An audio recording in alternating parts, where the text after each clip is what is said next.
we have a story of innovation and change, and it's sponsored by Invesco QQQ, the official ETF of the NCAA. Sam, you have a piece coming this week on the evolution of the general manager role in college football.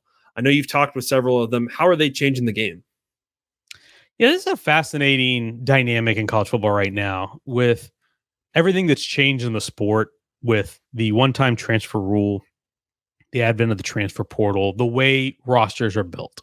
It is totally different than it was 15 years ago, even 10 years ago, where most programs were signing 25 high school recruits a year, and then maybe you get one or two transfers, and typically it would be a grad transfer. Now, these departments are starting to run almost like NFL style setups. And so as a result, you have either a director of player personnel, which I think it's titled at most places, and some places have moved on and called them a general manager that is essentially in charge of your roster management. And so I dove into this for this story and talked to a few different guys: James Blanchard at Texas Tech, uh, Zach Grant at Cincinnati, Wes Fritz at Tulane. I've talked to some head coaches, talked to Matt Rule at Nebraska, Steve Sarkisian at Texas, a few others, just Rhett Lashley at SMU, to get just a sense for how this is changing, how this is evolving, because it used to be, again, you just kind of assigned a high school class every year and that was it. But now I would argue that having a really good director of player personnel or a really good general manager is almost as important as hiring your strength coach. You know, it used to be, right, when you head coach got hired, the most important hire, the first hire was a strength coach, because that's the guy who's around your players all year. Well, to me, the next most important hire, or just as important now, is your DPP or your GM, because you got to build a roster to put out there and win football games. And I don't care how good your coaches are, if you don't have players that can play, that's kind of an issue. So the GM and DPP is like super important these days.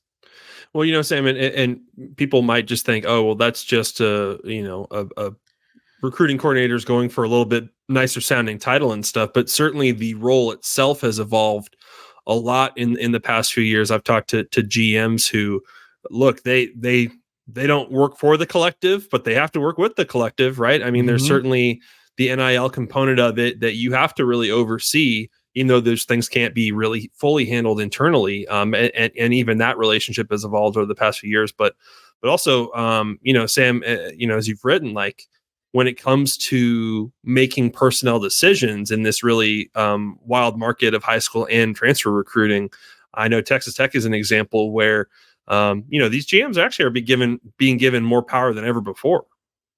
Yeah, that's the fascinating dynamic. And that is one of the things that really intrigues me about this whole evolution, is how much control does a DPP or GM have? Because I talked to some head coaches who are like, no, I'm the GM at the end of the day. I'm making the decisions, and I want to bring those players in. And I would think most coaches and most situations that I'm aware of is the head coach is ultimately making the call on who's bringing that player in. But at Texas Tech, with Joey McGuire and James Blanchard, Joey McGuire has given James Blanchard the green light to offer players without having to consult him. And that's something that is pretty rare in this industry right now. Now in the NFL, that's kind of what it's set up like, because you have a GM who runs the player personnel and runs that department and brings the players, and you have the coach that coaches them. You don't really have separation of front office and coaching stuff. Right. Yeah. Right. And so that's kind of how Texas Tech is set up. Now, that's not to say that James Blanchard's making all these decisions unilaterally.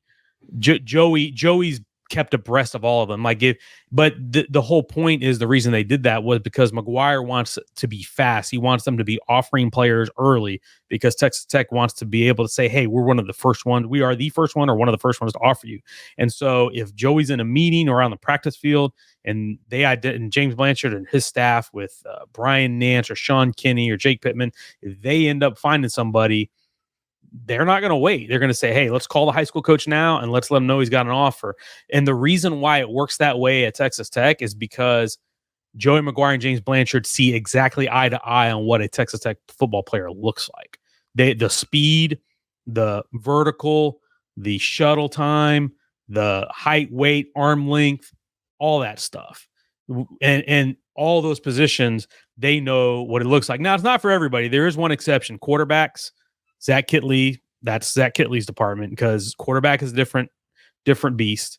And Joey said quarterbacks, kickers, and punters are the ones that really don't fall into that category. Those are all different evaluations for Yeah. them. But Different kind of everybody athlete else, usually for them. yeah, everybody else, Blanchard has a lot of reign and autonomy. And I even asked Joey, it's like, how did you sell that to a guy like Tim DeRuyter, who's the defensive coordinator, who's been coaching for decades and has coached NFL draft picks? Like, how do you sell him on the fact that, hey, we're going to let the recruiting department go offer these guys before you even get a chance to see them? And he said it took time, it took trust, and it took including them in the process. Show, here's how we're doing it, here's why we're doing it, here's the data that backs up the results that we're getting. Because, by the way, Joey McGuire got all these ideas a lot from working for Matt Rule at Baylor, because they instituted this type of style at Baylor, which helped them eventually get to a Big 12 title game in 2019. And then eventually the core of that roster won a Big 12 title in 2021 and produced 6 draft picks. So it's fascinating because, like you said, that to me is the next frontier, is the autonomy. How much control are these guys going to have?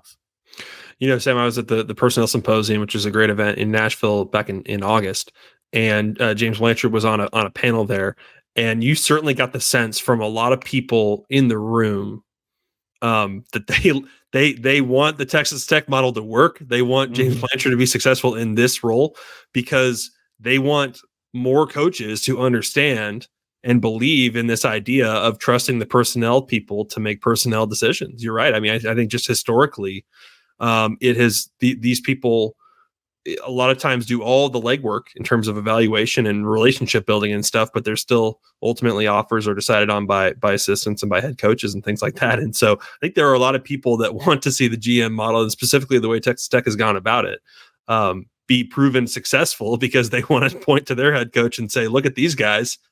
Why can't we do it that way?